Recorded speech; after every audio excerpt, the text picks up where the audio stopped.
Taylor Swift broke her heel. On November 21st, 2023, during her third show in Brazil, Taylor Swift accidentally snapped the heel of her boot while performing in front of a massive crowd. Making me feel amazing right now! A broken Louboutin boot didn't stop Taylor from continuing her Eras Tour show. Despite the unexpected mishap, Taylor Swift powered through the concert, finishing her Lover set with one heel intact and the other foot gracefully extending to compensate for the missing heel. Her performance, standing on one heel with an outstretched foot, brought to mind a scene from the recent Barbie movie by Greta Gerwig, where Margot Robbie similarly pulled off a comparable move.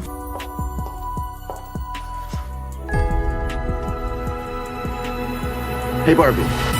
Also, back in 2011, during a concert in St. Louis, Missouri, the 21-year-old Taylor Swift at the time faced an embarrassing moment when she experienced a wardrobe malfunction while performing You Belong With Me. Her blue dress unexpectedly blew up in the middle of the song, and Taylor Swift swiftly swatted down her skirt, laughed off the incident, and continued with her song.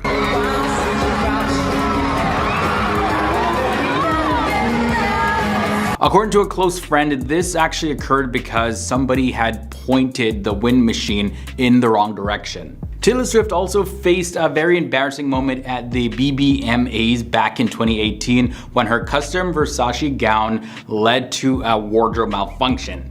Stepping onto the red carpet to accept her first award in 2 years, Taylor accidentally revealed a little bit more than intended down there, catching the attention of all the photographers. Taylor had also effortlessly handled another wardrobe malfunction at the 2021 Grammys when her Oscar de la Renta dress tore at the seam. The rip occurred in a spot that you couldn't really notice under Taylor Swift's right arm, making it a pretty minor malfunction, but Taylor Swift went on to win the Album of the Year award for Folklore, turning the mishap into a big no-deal moment. So yeah, it was a minor malfunction, but a malfunction nonetheless. There's also another time where her strap became undone. During Taylor Swift's performance at the iHeartRadio Music Festival back in 2012, everything went smoothly, but a minor wardrobe malfunction added a touch of unpredictability to her performance. A fan accidentally tugged too hard on Taylor Swift's outfit, causing the strap to come undone. Fortunately for Taylor Swift, she had a sequined shirt underneath her dress, saving her from any embarrassment. For this performance, Taylor had actually kicked off her 30-minute set with her song Sparks Fly, and she completed the song without adjusting the strap, and she smoothly transitioned into a costume change.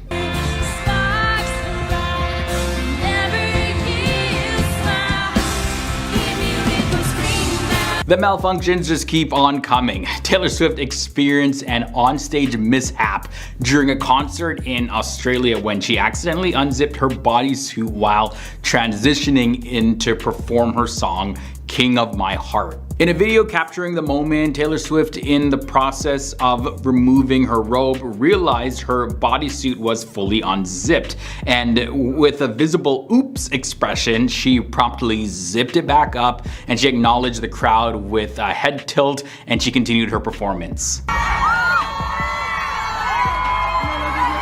There was another incident where T Swift had a wardrobe mishap at the 2013 Golden Globes, where part of her bra was exposed in her burgundy gown.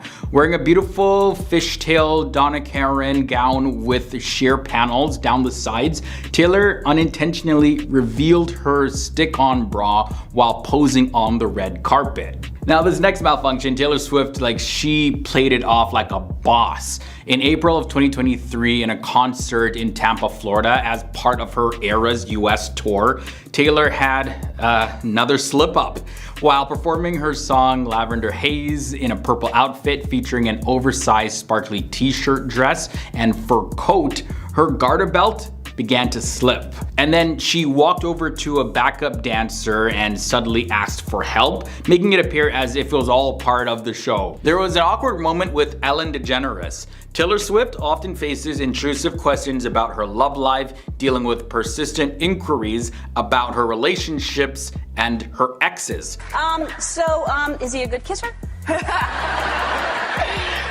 And in a resurfaced 2013 clip from Ellen DeGeneres' show, the host, Ellen, pushed Taylor Swift on her dating experiences, even trying to create a connection between her and Zac Efron, which Taylor Swift completely denied. You were here with your boyfriend Zac Efron last time. How's he doing?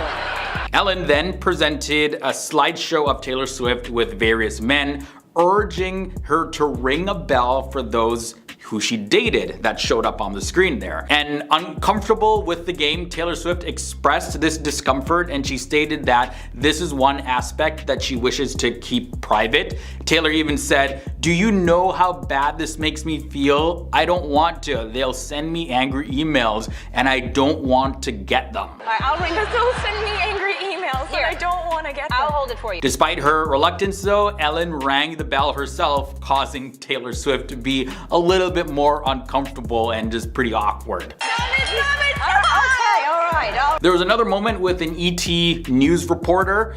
A reporter crossed the line with Taylor Swift in 2015. It's ombre, it's like ombre teal, it gets lighter to the bottom, and then I have purple shoes on. And she disregarded journalistic integrity. Well, that's what people say anyways. Then after the Grammys, the Entertainment Tonight reporter focused on Taylor's outfit, implying that she'd attract men that night and would go home probably with a man. You're gonna walk home with more than maybe just a trophy tonight. I think lots of men. And Taylor Swift, she was completely unimpressed with this. She clarified that she actually planned to hang out with her friends and her cats. And here's how Taylor Swift handled this in her own words. I'm not gonna walk home with any men tonight. I'm gonna go hang out with my friends. And then go home to the cats. Men get me in trouble. There was also that awkward moment where Taylor Swift actually swallowed a bug while she was on stage. During her Eras tour, expected, by the way, to generate over $5 billion in consumer spending, yeah, this awkward moment happened. She had to momentarily pause the show in Chicago as an unexpected bug landed in her mouth. Some reports say that it was a fly, and in the video clip, she's seen coughing and humorously admitting, "I swallowed a bug, I'm so sorry." And then Taylor Swift, she playfully added, "Oh, delicious. Oh. Is there any chance that none of you saw that?" But no, Taylor, we all saw it. From there, we gotta talk about the Kanye West MTV VMAs interruption. This was perhaps one of the most awkward moments of her career and perhaps will be forever when it comes to Taylor Swift's career. Maybe not the most awkward moment, but at least in the top 5. Back in 2009 at the MTV Video Music Awards, Taylor Swift wins Best Female Video, and out of the blue, Kanye West rudely interrupts her acceptance speech and he grabs a microphone and says, "Yo, Taylor, I'm really happy for you. I'm gonna let you finish." But Beyonce had one of the best videos of all time. Yeah, very, very, very awkward. Just imagine being Taylor Swift in that situation. This moment became very iconic, and Kanye West, he later apologized, admitting that he made a big mistake. And on his blog at the time, he wrote this in all caps: "I'm so sorry to Taylor Swift and her fans and her mom. I'm in the wrong for going on stage and taking away from her moment." Taylor Swift also had an awkward moment with actress Olivia Munn. The infamous Kanye West moment seemed to haunt Taylor Swift when a similar incident occurred at the 2013 People's Choice Awards, and this involved Olivia Munn.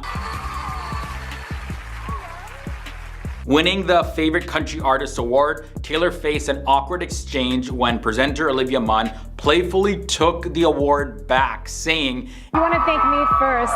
It makes Absolutely, no I sense." would yes, you first. Taylor Swift, of course, in good spirits, responded, "Absolutely, yes, you first. This always happens." However, when Olivia Munn jokingly said, "This is your lot in life," Taylor playfully went along and said like, "Yes, yes it is."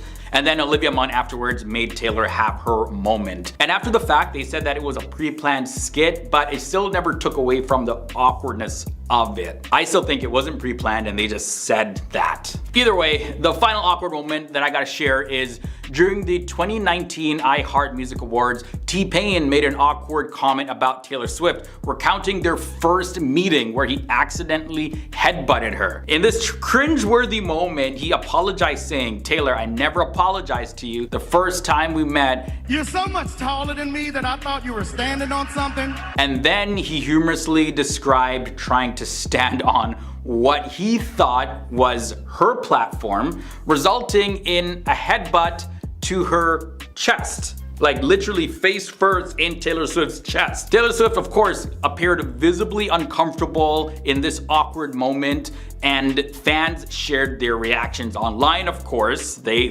felt the awkwardness. And despite the awkwardness though, Taylor Swift won awards for Best Music Video and Best Tour of the Year. There's this huge moment or series of moments with Kim Kardashian and Kanye West. So Taylor Swift and Kanye West feud, it sparked anew when Kanye West released the song Famous in 2016, including controversial lyrics about Taylor Swift. I feel like me and Taylor might still have why I made that famous. While Kanye West claimed that Taylor Swift approved the lyrics, well, she disputed this in her Grammy speech, and Kim Kardashian defended Kanye West, who she was married to at the time, alleging that no, Taylor Swift actually did give him the approval. I just felt like I wanted to defend him in it. Kanye West later released a video that featured an unclothed Taylor Swift clone lying in bed, along with other famous people in the bed with Kanye West in the video. Feel like me and Taylor might still have.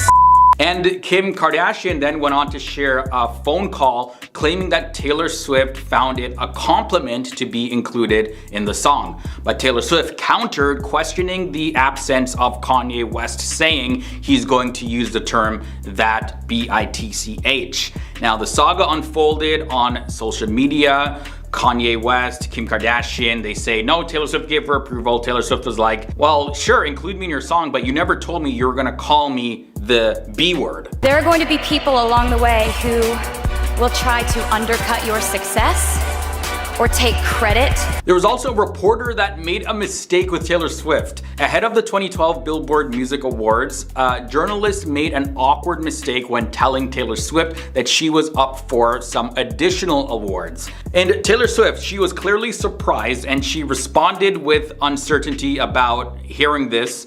And the interviewer had to quickly recover, and she played it off by jokingly suggesting they'd create an award for Taylor Swift's kindness. Either way, Taylor Swift was gracious in her response and took the awkward moment in stride. Despite the mix-up, Taylor did win the Woman of the Year award that year, which was an already known fact that she was going to win it anyways. Also, back in 2014, during the Grammy Awards, Taylor Swift experienced a moment of shock and disappointment when her album Red was not announced as the winner for Album of the Year. Taylor Swift revealed in an interview that when presenter Alicia Keys announced Random Access Memories by Daft Punk as the winner, well, the elongated pronunciation of briefly made Taylor think that she had actually won the award. And I think Alicia Keys did that on purpose to kind of build the suspense.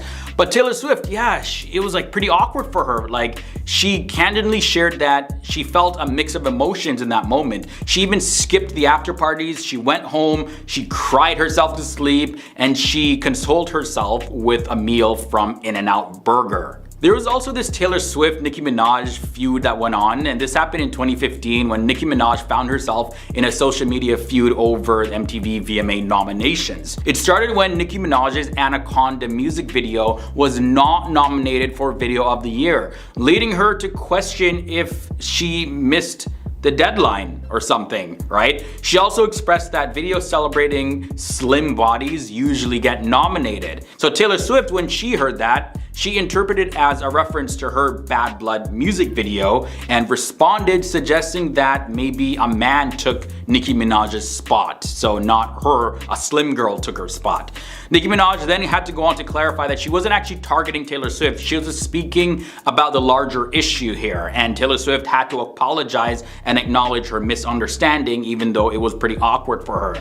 And the artists, Nicki Minaj and Taylor Swift, they ended up reconciling and they performed together on stage. So yeah, that awkward moment was cleared up pretty quickly. Then there was another moment on Jimmy Fallon back in 2019 where Taylor Swift had an unexpected reveal on The Tonight Show starring Jimmy Fallon. Jimmy Fallon surprised her by disclosing to the audience that she had undergone LASIK eye surgery. Taylor Swift, she was confused about this, and she did confirm her ability to see. She said, yes, I can see, and she also said, I did. How do you know that? In reference to Jimmy Fallon knowing that she had LASIK eye surgery. So Jimmy Fallon, who was aware of her recent surgery, inquired if she took painkillers, to which she admitted to receiving strong medication. And Jimmy Fallon shared a video provided by Taylor Swift's mom showing her post-surgery wearing protective eyewear, attempting to pick a banana, and showing clear emotional confusion about it. Taylor Swift was shocked at how Jimmy Fallon actually obtained this footage, and it created a very embarrassing and awkward moment for her, yet a very memorable moment for Taylor.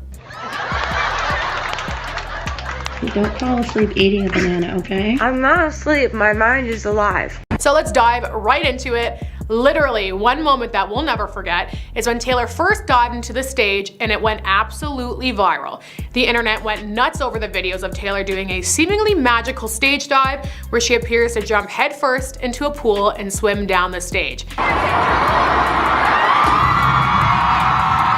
Yeah, she really knows how to put on a show and get the people talking. And speaking of that, another big moment is when Taylor announced Speak Now, Taylor's version in Nashville. But man, this had Swifties everywhere celebrating, myself included. There had been so much speculation leading up to this moment, with fans picking apart every hidden message that Taylor put in her show for clues on when this big announcement would come, or if it would even come. But thankfully, we got what we wanted. So if you would direct your attention to the back big screen that we have.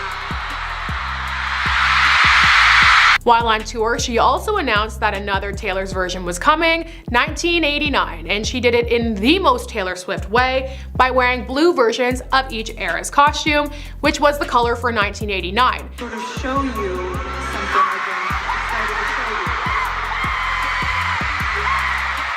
She finally revealed the new cover and release date after singing the bonus track New Romantics during the surprise song set. But some of these moments we'll never forget aren't as celebratory. If you recall, Taylor Swift defended a fan from a security guard in Philadelphia while singing Bad Blood, which is shockingly fitting. In the middle of her performance, Taylor called out security saying she's fine, presumably referring to a fan in the crowd. Taylor then shouted she wasn't doing anything and repeatedly yelled, "Hey, stop." She wasn't doing anything.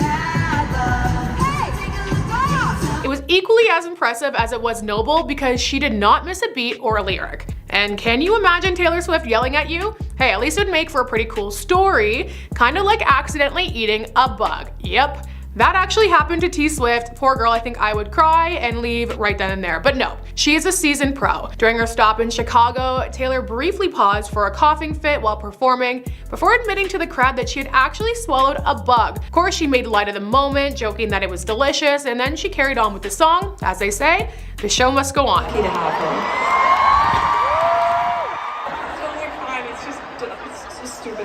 So it might not be a love story between Taylor and her creepy critter, but it certainly was for all of the adorable couples who got engaged at the tour. Of course, the proposal was set to love story because, well, duh.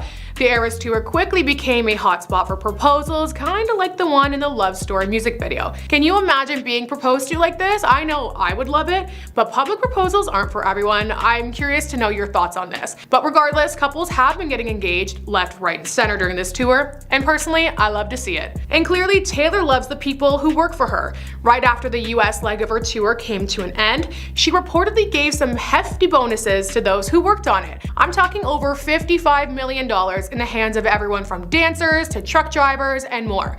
That is incredible. Because let's be real, Taylor Swift is absolutely raking in the cash from the Eras Tour, not to mention all the wealth she accumulated over all those years from her 10 studio albums and various tours. I just love that some extra money went to the people who are also working extremely hard, but honestly not getting the recognition that they deserve, and probably not the paycheck that they deserve either. It warms my heart. So with a tour of this magnitude and with a seasoned pro like Taylor at the helm of it, you know that the set list was chosen deliberately and delicately. And if you were one of the lucky ones who scored tickets, unlike me, or if you even saw the Eras Tour movie, then you would know that Taylor kicks off her 44-song set list with hits from Lover. This song really is a real guided tour throughout all the, things I tend to hate about myself.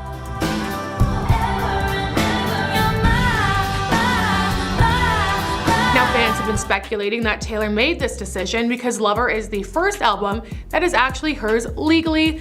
Looking at you, Scooter Braun. As we know, there was a massive dispute between the two after he purchased her masters, which is why she's been very busy releasing the Taylor's version of her past albums. Ladies and gentlemen, will you please stand with every guitar string scar on my head? It's also worth pointing out that her Lover Fest tour was canceled in 2021 due to the global health crisis, so it's almost like she's picking up right where she left off. Okay, this one I hope isn't true, but during the show, the Lover house from the iconic music video burns down to the ground during Bad Blood.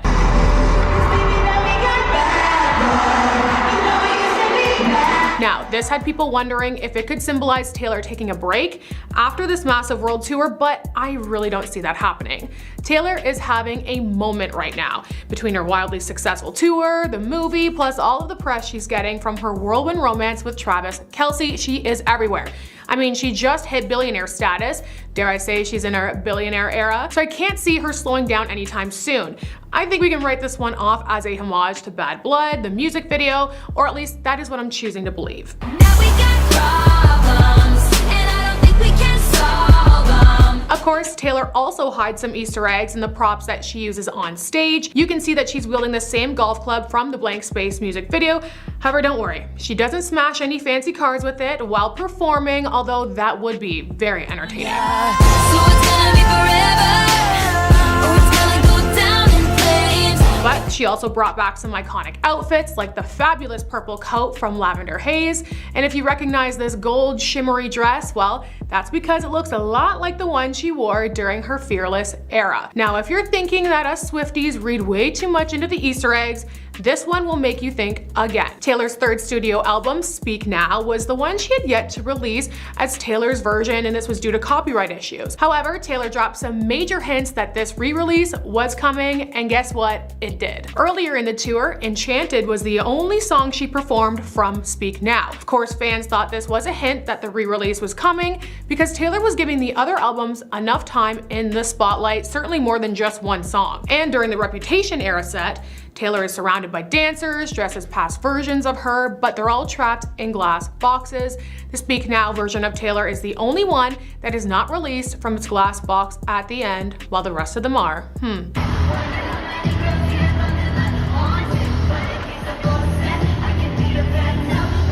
And then there were the shirts. During the Red Era segment, T Swift wears a t-shirt with the words, "A lot going on at the moment," bolding a lot in red, and then the rest in black. Another night, she wore a shirt that said, "Who's Taylor Swift anyway? Ooh." Too many cool kids. Who's Taylor Swift anyway? Ew. With "Ew" in red, and this is of course a reference to the 22 music video, but fans speculated that she was using the red letters to spell out Speak Now, Taylor's version. Taylor's second Nashville show was nearly canceled because of very severe weather. Like, it was bad enough for fans to have to take shelter for 4 hours. It was crazy. But that did not stop Taylor. Nope, T Swift still went on and performed her heart out in the pouring rain until 2 a.m. The pictures and the videos from that concert blew up online because of just how magical they looked. This is a true Taylor Swift moment as well. Rain is often mentioned in her lyrics, so it just seems fitting either way. Okay, I don't know about you guys, but I always wonder what my favorite artists think about their past music, like what albums are their favorites, what's their least favorite, and I know many Swifties wonder the same thing because there was endless speculation as to Taylor's thoughts on her album Evermore. Fans were absolutely convinced that Taylor wasn't too keen on it when she didn't celebrate its 1-year anniversary on social media, but as we know, Taylor keeps up with the Swiftie community and finally put those rumors to rest at a stop in Arizona. During the Evermore era of the setlist, Taylor addressed the speculation, telling fans that she absolutely loves Evermore, despite what everyone says on TikTok. So yep, Taylor's always listening. Prove wrong the allegations that I hate Evermore, because I actually love that album and I'm so proud of it and I'm so happy that you like it too. Another moment that had fans going wild is when she debuted the music video for her smash hit Karma. Mama is the guy on the streets. So fans attending Taylor Swift's 3-night performance at MetLife Stadium in New Jersey were in for some unexpected surprises before the first show even began. Ahead of the performance, Taylor announced the release of Midnights Till Dawn, so an expanded version of her 2022 album. This release included a remix of the song Karma, featuring, of course, Ice Spice. However, Taylor went above and beyond a simple shout out to the new release during the show. She decided to debut the music video for Karma right in the middle of her set, and it seemed like a fun moment for Taylor too, who gathered with her dancers on stage and they all watched the video. Which brings me to the next memorable moment, when Taylor had another surprise up her sleeve for fans, bringing Ice Spice on stage to perform the Karma remix together. Just imagine being there and Ice Spice pops up on stage. Yeah, the people went wild. So closing the show with a bang, Taylor added an extra thrill to Karma by inviting Ice Spice to perform alongside her for not 1 night, not 2 nights, but 3 consecutive nights. With the star power of Taylor Swift and the buzz around newcomer Ice Spice, it really did not take long for the Karma remix to shoot up the charts. But that's just one of the many celeb cameos at the Eras Tour. Taylor even brought a certain famous ex-boyfriend up on stage with her. So back in 2009, Taylor Swift and Taylor Lautner dated, and it was even confirmed that her song Back to December was about him. That song makes me cry every time. However, there's nothing but friendly love between the exes now. I mean, obviously, since she brought him on stage at a stop in Kansas City, and boy, did he make the most of this moment. Taylor Lautner showed off his skills by doing a backflip, which kind of seems like his signature move at this point, honestly. We're gonna get it kicked off here with All Too Well. A music video that's already been created as a 10-minute long emotional roller coaster. This feature film version would dive deeper into the heartbreaking tale of a short-lived relationship that crumbles due to a significant age gap. Set against the changing seasons, the film would capture the couple's love during a warm autumn, as it's filled with joy and togetherness. However, as winter arrives, and it's a harsh winter indeed, their relationship also faces the harsh realities of the seasons changing. Will the couple persevere? I'm so you're literally making the entire night about you. Even look at me. Well, let's add some horror in there as well, because why not spice it up? So picture this, they're in an abandoned cabin in the woods, and there's a masked serial killer on the loose. They come with prices and vices. I end up in crisis. And here comes the climax, where we reveal that the masked serial killer is in fact Kanye West. Ah, I love me a good horror twist. Although I feel like the Kanye serial killer part has a chance of actually happening in the real world.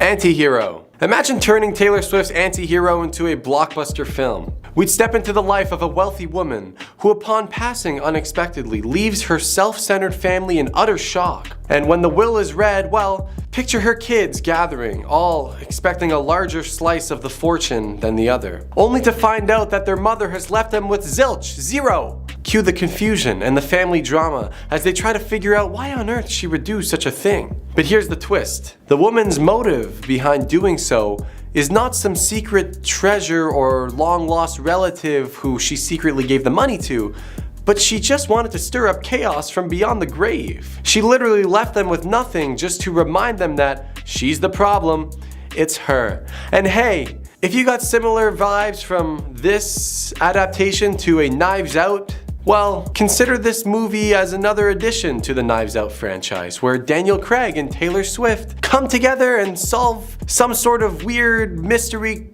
crimes and family stuff, and well, it's a duo that the world needs right now. You Belong With Me.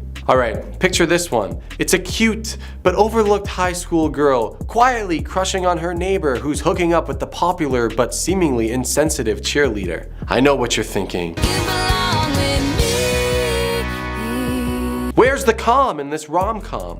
Well, I say we sprinkle in a little unexpected scene where Dan Levy plays the boy's dad and walks into the kitchen to see his son making love to an apple pie. And ta-da, it's a masterpiece. Cherry pie would work as well. Anyways, our female protagonist, the high school girl who wears t-shirts instead of short skirts, would dive into a journey of self-discovery and young love, while she's desperately trying to make her crush see that she's the one who truly gets him.